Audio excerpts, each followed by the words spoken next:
Electricast. This episode is brought to you by Audi. The road is calling. Embrace the thrill of the drive with the all-new, fully electric Audi Q6 e-tron. Featuring effortless power, serious acceleration, and advanced Audi tech. It's not just a new EV. It's a new way to experience driving. The all-new, fully electric Audi Q6 e-tron is here. The next chapter of Audi starts now. Ryan Reynolds here from Mint Mobile. I don't know if you knew this, but anyone can get the same premium wireless for $15 a month plan that I've been enjoying. It's not just for celebrities. So do like I did and have one of your assistants switch you to Mint Mobile today. I'm told it's super easy to do at mintmobile.com/switch. Upfront payment of $45 for 3-month plan, equivalent to $15 per month required. Intro rate first 3 months only, then full price plan options available. Taxes and fees extra. See full terms at mintmobile.com. This week on the Deep Leadership Podcast. I get asked this question quite a bit. It really depends on the tone of the conversation. So this conversation is like enjoyable, awesome, like love talking about this stuff.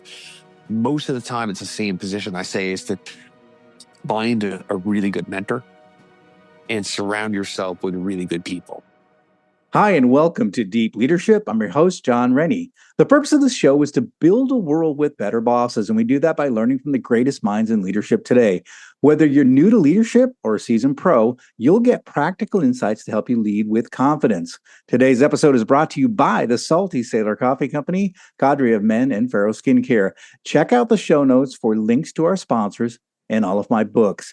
Today, we're talking about scaling a small business, and my guest is Randy Carr. Randy is the CEO of World Emblem, the largest patch, emblem, and badge producer in the world. We sat down and talked about his unique leadership experiences from overcoming early struggles and self-doubt to growing his company into a global leader. Randy shares how he persevered through resilience, through strategic decisions, and a focus on bringing in the right people at the right time to build this business. This episode offers a unique deep dive into the challenges and triumphs of scaling a small business into an industry powerhouse.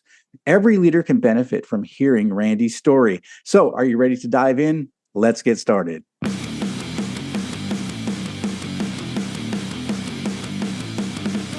Welcome to Deep Leadership.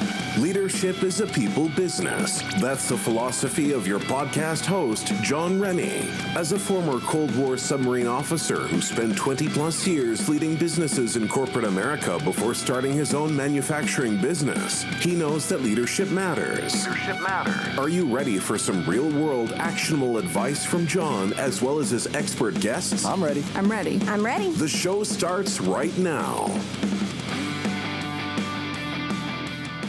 Welcome to the Deep Leadership Podcast. Today I'm joined by Randy Carr. Randy is the CEO of World Emblem, the largest patch, emblem, and badge producer in the world. World Emblem makes patches and emblems for industry leaders like New Era, Cintas, Vestis, Levi, RTIC, Ellis, and many others. They have more than 1,200 dedicated employees worldwide that produce over 1 million pieces a day in the U.S., Mexico, Canada, Europe, and Asia. And I'm excited to have him on the show to learn from his unique leadership experience. So, Randy, welcome to the show. John, thanks. Happy to be here. Yeah, it's an honor to meet you. An honor to have you on the show. First of all, tell us a little bit about World Emblem. What do you guys do? Yeah, so World Emblem is a family-owned business. We have, like you said, 1,200 employees in Mexico, Canada, the States, and Europe. And we manufacture badges, labels, patches, emblems for everything from the U.S. military to any ad specialty company, to sports teams, to law enforcement officers, to UPS and FedEx. So any emblem or badge that goes on those garments more than likely came from us. And the company's been around a while, right? 35 years. 35 years. But my father had a company that went up and then went out of business in 1989. And my brother, my father, and I restarted the company in Medley, Florida. And he sadly passed in 2000. And we just continued to grow it after it passed him. Wow. So what's it like? I mean, you have this family-owned business, as you mentioned, started off small, and then sort of as you've taken the helm of this business, you've taken it and grown it to the size it is. So tell us a little bit about what that was like, taking this a small business and making it to like the world's largest emblem company. I don't, what I can tell you is that is transparently, it was terrible in the very beginning. And for the first couple of years, it was, do I really want to do this? Is this something that like is going to even feed like what I'm trying to do? Which at the time I didn't have a family or anything. My wife was my girlfriend. So you're trying to navigate all that. And it's kind of after your family loses everything. So you have that fear that you carried forward with you the entire time. And to this day, it still kind of gnaws at me. But I think most of it was, making a lot of mistakes and making, I would say, one less mistake, doing one more thing right than 9 things we did wrong. So, it's a lot of luck, a lot of good customers, a lot of resilience. But we're just fortunate to have stuck with the right business model at the time, and fortunate to have surrounded ourselves with a lot of good people throughout the years. You could ask every individual question, and I think we have inflection points throughout the journey. Whether it was deciding to open a maquiladora in Mexico, or deciding to move our factory to Atlanta, we made the bigger decisions were right, but the little decisions along the way to get to these points, there were thousands of mistakes and thousands of areas we lost money. And fortunately, again, like I said, we stuck with it, and none of them were the death nail or the shoe dropping on the throat, although every one of them probably seemed like it. How critical you mentioned people, how critical were people to your ability to grow and take advantage of market opportunities? I think it's the only thing that ever really mattered. And again, like we probably had 2,000 or 3,000 people pass through the doors. I would say arguably even more than that. But and I think every one of them was important, but it was just as important it's the right people that matter. And clearly, like, this is kind of what everybody says, but it's kind of understanding having the right person at the right time in the right position. Because even if I hired the smartest person in the world, if the business wasn't ready for that person, it would end with the same results, which is just a bad fit for where the business is trying to go at that point in time. When you have a small business that's doing, let's say, $10 or $15 million a year, and you have somebody that comes into the business that has a $500 million background or mentality, they could spend you out of existence. And the opposite's true, right? So, if you're doing $50 million and you have somebody that comes in with a $5 million mentality, they'll underspend you to the point where your infrastructure can't scale. So a lot of it, clearly there's the cultural thing to make sure that they have the right cultural fit to the business, but a lot of it is getting the right person to fit at the timing. I think at this point where we are in our life cycle, we have our core value to really set. We sort of know what roles or responsibilities we want the individuals to play when we bring them into the business. But none of this was established when we were much smaller. And so, I remember talking to people, and I'll say the word coaches loosely, and asking, like, what is the CEO supposed to do? Because I had no idea. And all I would do was pull out a book and read it, but it never really told you the difference between a professional manager and an entrepreneur. And through the stages of the business, through these iterative stages, the job really changes. But everything is getting the right person at the right time. Yeah. How would you describe the culture of the company, and how has it evolved as you've gone from sort of small to bigger like you are today? Because I think it's interesting to people because the founder's intent with a smaller company is I have a manufacturing company I started 9 years ago. I'm still there, right? So the culture is me, but as you get bigger and bigger, that's harder to hold on to that culture. So can you tell us a little bit about the culture and how it's changed or evolved as you've grown? Well, I'll just tell you a quick story, and then I'll answer the question. Yeah. So when my father passed away, he had the business that went under, and I kept asking him, "Hey, like, why did the business go under?" And he was so upset about it that he would never really answer the question. Um, so following that, I said, I'm going to write a chronological history of the business and just journal this. To this day, I still have my managers every year send me a story that relates to the core values of the business. So now I have this book, like maybe 300 or 400 pages thick, of stories that built the business. Right. The stories are how we came up with our core values, and the stories are what established the culture. So the answer is the culture is made up of all the people that have started and worked there to where we are today, and the behaviors and the characteristics of the company. So I'm an intense guy. My brother's an intense guy. Most of the people that work there are athletes in one way, shape, or form. Maybe not at the collegiate or professional level, but we've engaged in sports.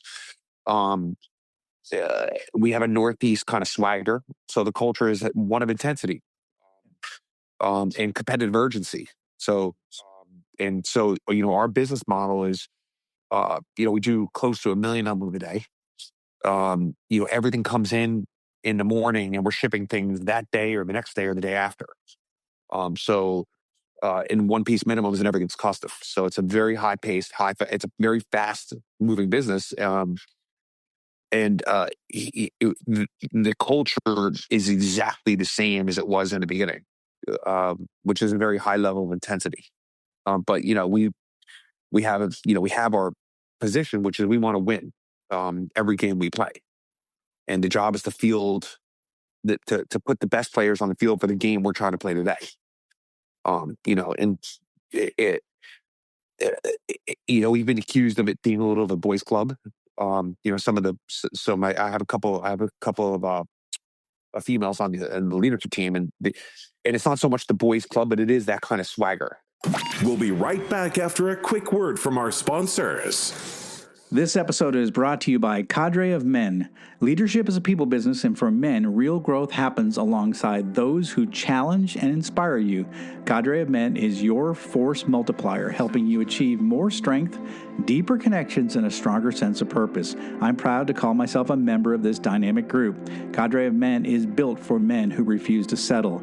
With dedicated forums covering fitness, fatherhood, business, and more, we provide the tools and camaraderie to help you thrive. Our weekly Zoom calls dive into tough, real-world topics, often featuring expert guest speakers who will push you to sharpen your skills and mindset.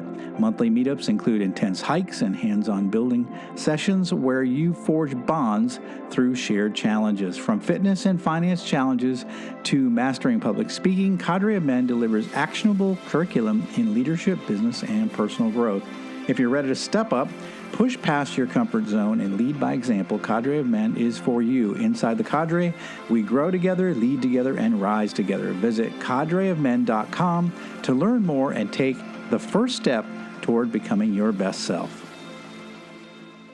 This episode is brought to you by Pharaoh Skincare. I would have never imagined I'd be talking about skincare, but this stuff is truly amazing.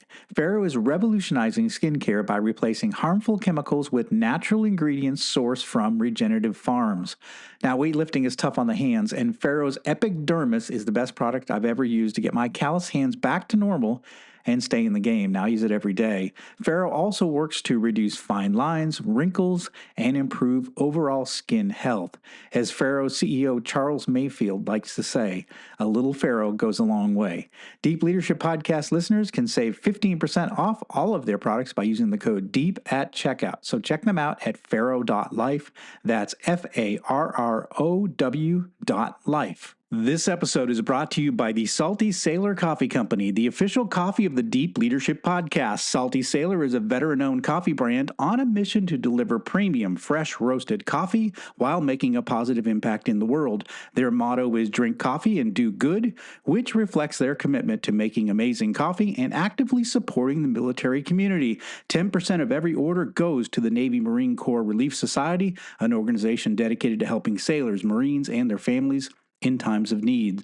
All our listeners get 10% off every order of their amazing coffee by using the discount code DEEP at checkout. So check them out at saltysailorcoffee.com. it's a high level of urgency, a high level of intensity, but it's needed in that kind of a business, as you mentioned. You know, if you're having a one piece minimum, Right. you're doing changeovers quickly. You're trying to get this many units out. It's a high speed operation. So, and I think that if you look at the most successful companies, they have a highly disciplined culture, right? So and I think I sort of associate well with being competitive. Like I'm extremely competitive guy, and so is my team, in my company. So we're very intense and very competitive, and so I think and I'm from the Northeast, so I sort of sense a little bit of I understand it. I get what you're talking about. Yeah. Again, it is at high pace, but we also have a very systematic way of running the business. I mean, we run the Toyota production system, which is like a lean manufacturing model. We've been doing it for many years. So it's very systematic and it's very precise. We're very KPI driven, so it's not chaotic by any means. It's just fast. Yeah. One of the things that I when I talk to a lot of entrepreneurs, one of the problems they have with growing is they have a hard time letting go. So you start off, maybe you make the best pizza in the world, or maybe you cut hair, or maybe you have some sort of skill set, like software or whatever, and you start off doing that. But I think a lot of entrepreneurs have a hard time letting go of the thing that they're good at, and bringing in professionals and bringing in other people that can sort of help that person grow. Did you have that at all in this journey where you felt like you had to hold on to certain things, or were the things you still held on too long? Or yes, the answer is yes, and I still have it in a lot of ways. So again, there's a couple of answers to this. So the first thing I'll tell you is when we develop a system, the systematic way of running the department, the business, it's very easy for me to back off because I have confidence that the system is repeatable. I'm getting repeatable, consistent results out of that area of the business. And there's a systematic way to develop people and systematic way to develop the processes. And once we have a KPI base, we know it's being measured. I really don't have to lean in that area. It's when we don't have that stuff. And there's certain areas of the business that simply don't have it. Or I have the wrong person in the role. And either they're pulling me in or they're not getting the results. And my fear of the change, my fear of making the change to the person or the job will cause me to drop 2 levels below into their area. And that's just bad leadership from me. So the answer is it's kind of a mixed bag. And again, it's through the iterative cycles, that those changes are always necessary. But the reality is when you have a systematic way and you have confidence that people are doing what they're supposed to do, there's very little reason to have to go into that area and undermine the leadership team you have. So when I have to do it, it's always my fault for either not having a good system there or having the wrong person in the job. So. So one of the things that one of your, ways that you've been successful is through a lot of new technology, state-of-the-art equipment, and to be able to get the volumes that you have. Those are risks, taking a big risk, investing in equipment and what have you. What was the thought process in saying we have to automate, we have to bring in, state-of-the-art equipment if we want to take it to the next level? What was it? You're taking a big chance, or was there a high level of confidence that this was going to be the next step in the evolution of the company? Again, I think it's both. I think that with technology, there's always a risk. But I also philosophically believe in creative destruction and destroying our own business model to better it. So I'd rather us destroy our own business than someone else do it. Now where I am as opposed to years ago. So now where I am, it's a little easier for me to say we're going to get the ROI in this or we're not doing it. And I know how to measure it. But before it was just shots in the dark. You just knew kind of instinctually that, if we could get software to do X, Y, and Z and pull labor out of the role, the ROI was there. So a lot of that was instinct-based, or we just knew that getting people to move to the internet made good sense. It just so But when we were doing the stuff we were doing in the early 2000s, building e-com platform and going to the cloud, which really wasn't the cloud, but it was like server data centers kind of in the very, very beginning. No one was doing this stuff. But we were very early adopters of all this stuff. It was expensive. It was plagued with a lot of problems, which was very stressful. But obviously it's mainstream now. So, but what we've been doing for 20 years, people are just, they're 5, 6, 7 years into it. So, clearly we were right about a lot of it. But like I said early in this discussion, we were wrong about a lot too. So we're pumping tons of money into AI right now. And we're, we know what we want our ROI to be. But we still haven't seen those results. So we're still, every day we gravitate to whether we're throwing money in the garbage or not. I don't think we are, but my CFO does. So, that's the right kind of CFO. That's what I want. I want him on my back telling me, hey, like, are you sure you feel good? Show me why you still think this. Give me the metrics behind it. So. Yeah, interesting. Just you saying that gives me a little sense of, peek inside the company, which is you want people, you don't want yes men. You want people that are going to challenge you. And I think the best organizations have, a strong leadership team that's willing to step up and say when they have concerns about something. It sounds like you have a team that are willing to stand up. Yeah, I most certainly do. Yeah. I mean, I had a conversation with my CEO today. And we're having narrating an issue in a certain area of the business, and the conversation was like, what I said to him is like, you need to push me harder because these are the things that I don't feel good about, and in my heart I know what the right thing to do is, but I'll sit on it for too long. So my expectation is for you to hammer me to make sure that we're making the changes fast enough. So. In most of the roles, I do have strong personalities, but they're very role-based positions. I've making sure the CIO is one character, the COO is a different characteristics with different personalities. We certainly don't want the same, we don't need 8 people with the exact same personalities. You need diversified skill sets with diversified backgrounds that specialize in the roles of the area that they're trying to do, using the management system that we have in place, with strong KPIs and strong standards. Yeah, that makes sense. Again, it's proven out to be the most successful way to run a business. So we think so. You've done a great job there. Thank you. Well, one of the things I've read about was the idea that you have this commitment towards building one new innovative product every year that's going to have a future revenue stream. Can you tell us a little bit about that and kind of the mindset behind that? Yeah. So Cameron Harold. He's a Canadian business person, author, a thought leader. He had this philosophy of a vivid vision, right? So he says, sit down and write it out in a way that you're in your mind's eye. You can fast forward 3 years and paint this picture. And one of the things is, so we were doing this, I don't know, maybe for a decade now. But again, this was getting it on paper, right? So it's getting it on paper. We were always doing it. We just didn't have we didn't put words to tell the story. But the concept is, at this point, is to do one product every year that'll do $20 million in 10 years, right? So, and really what it comes down to is making sure that we continually work to break the business model. So we have an R&D department, and their entire role is to basically develop stuff. Either develop the IP portfolio so we can patent or trademark stuff, or to reinvent the business. So it's not, we don't develop just one thing. We develop a bunch of stuff. We're always messing and tinkering with things. And, but inevitably we always end up with something every year. Now, is every year this product's going to do that revenue or explode? No.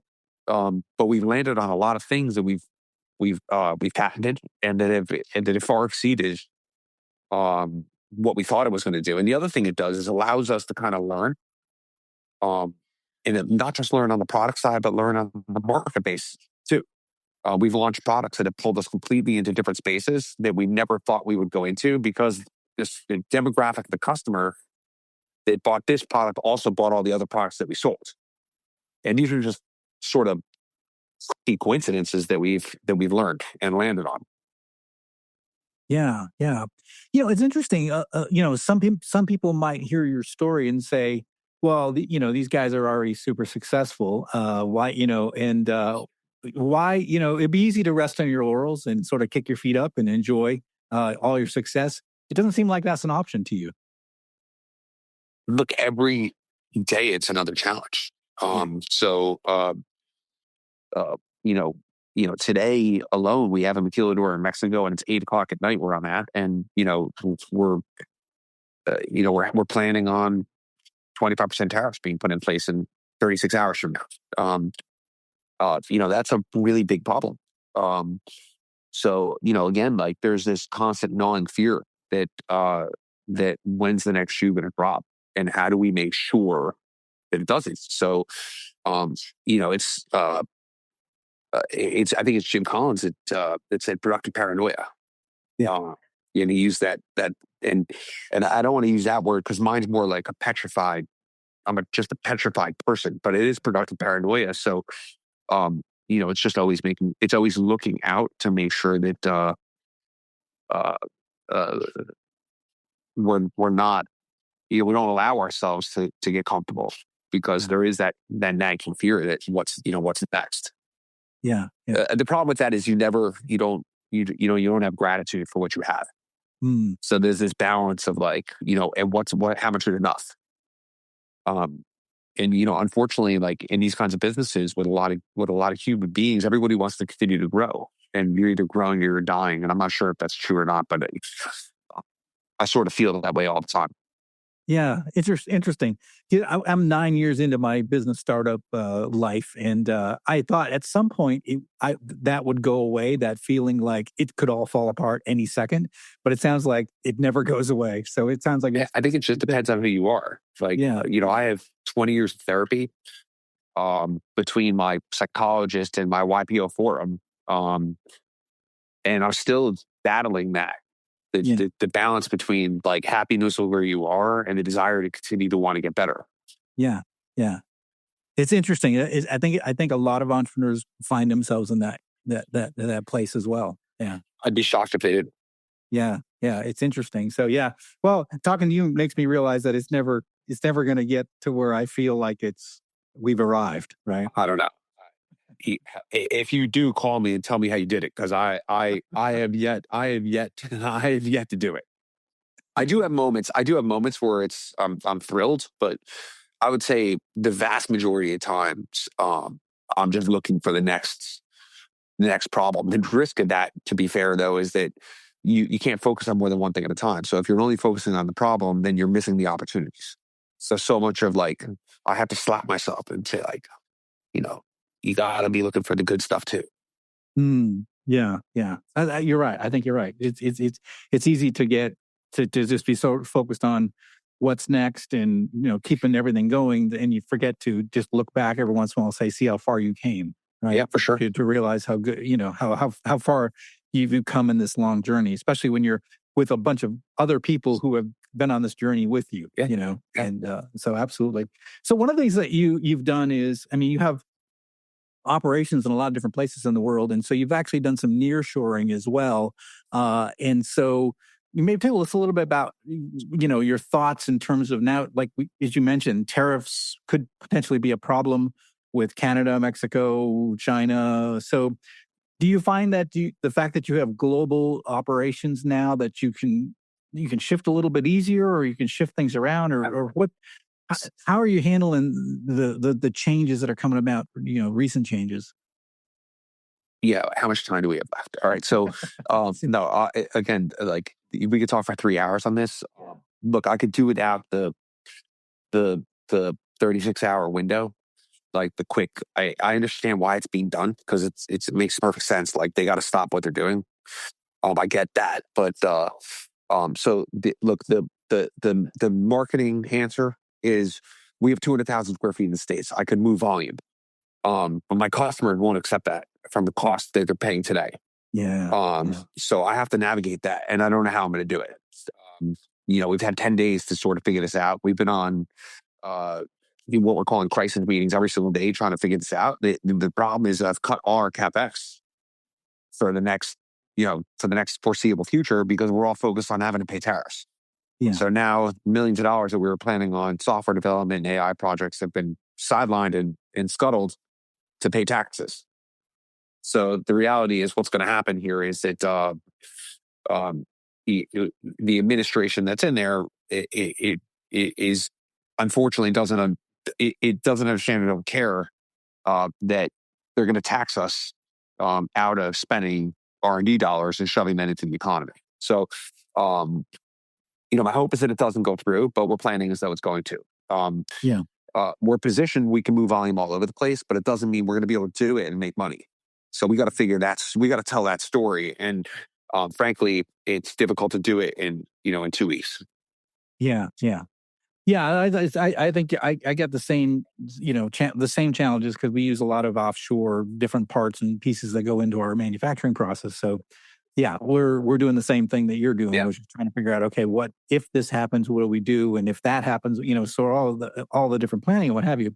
And I think that for us, at least, having some level of stability is good. When these things happen in a short time, it's very difficult. These environmental hits, especially for us, we're a small company. We get, we don't have a lot of resources to be able to address some of these things. So it get hard. Yeah. I mean, the impact's the same though, right? So I gave you one very simple example, but even our sales for January are terrible. And a lot of it, this is my opinion here. And again, it's only my opinion. But a lot of it's due to the markets don't like volatility. They just simply don't. Mid to large size businesses need to be able to plan 2-3 years out. If you can't tell from one day to the next whether there's going to be a 25 or 50% tariff on something, that's just unstable. And that's kind of the issue here. So, I think our sales are down because of that. But I don't really know. I can't get a read on it. So anyways, we'll be fine. January is always kind of weird anyways.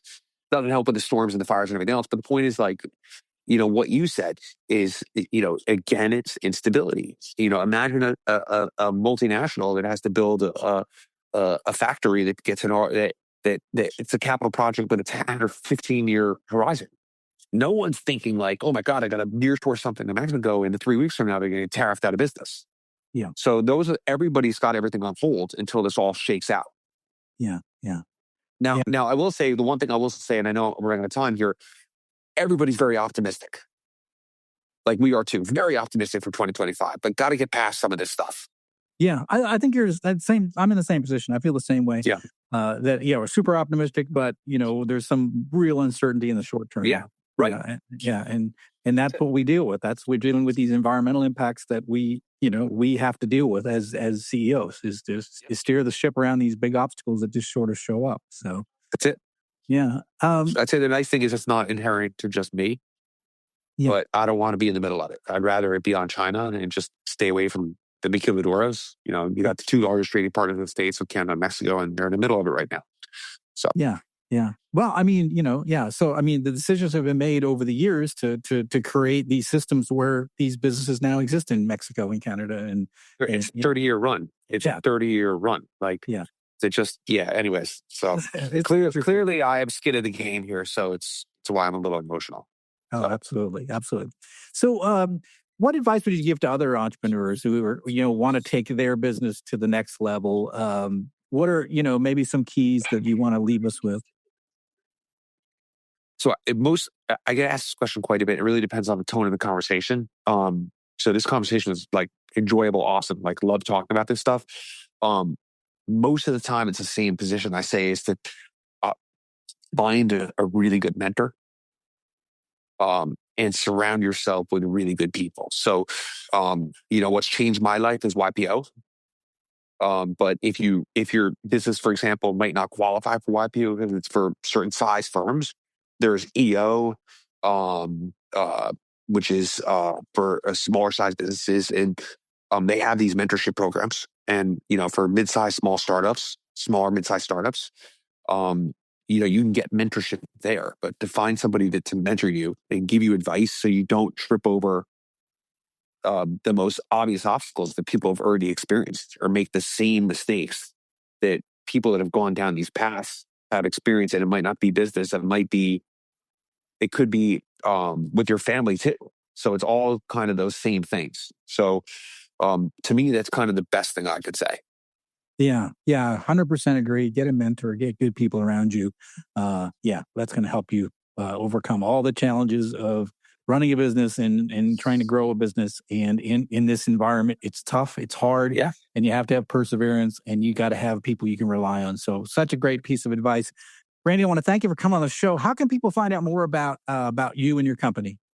LinkedIn, Randy Carr, the company's World Emblem. But you're welcome to connect with me on LinkedIn and just ask me any question you want. I'm always on, happy to answer anything.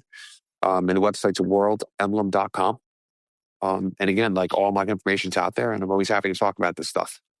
Well, fantastic. We're going to put links in the show notes for all of Randy's resources. And again, if there's something that's you heard from Randy and you're interested, maybe you want to know more about YPO or EO, he knows knows a little bit about it. So reach out to him. We're going to put the links in the show notes. Randy, I want to thank you for taking time out of your busy day to talk to us on Deep Leadership. I really appreciate it. John, it's my pleasure. I appreciate you having me. Yeah, thanks again. Well, that is it for today. Thank you for listening to Deep Leadership. If you like this podcast, please subscribe and share so we can continue to build a world with better bosses. Until next time, this is John Rennie saying take care and lead well.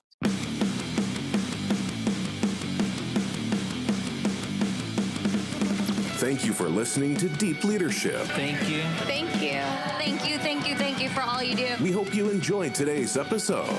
For more information and updates, please visit our website at www.deepleadershippodcast.com or johnsrennie.com. Until next time, take care.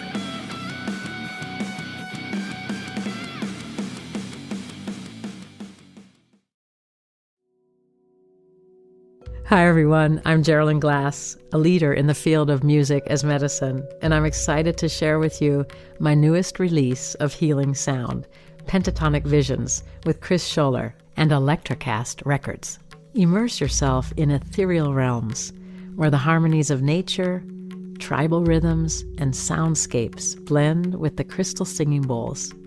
It's out now, streaming on all platforms.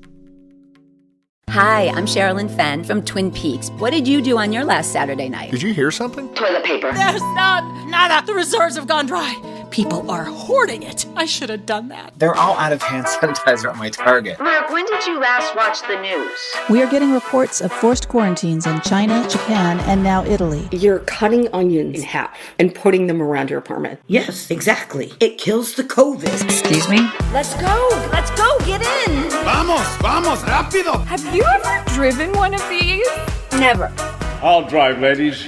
I've got the keys. Excuse me, I'm lost. I'm looking for my wife. I got turned around. Join me, Eric Roberts, Jennifer Elise Cox, and Ed Asner for The Last Saturday Night, an Electricast podcast. You'll love it. Electricast.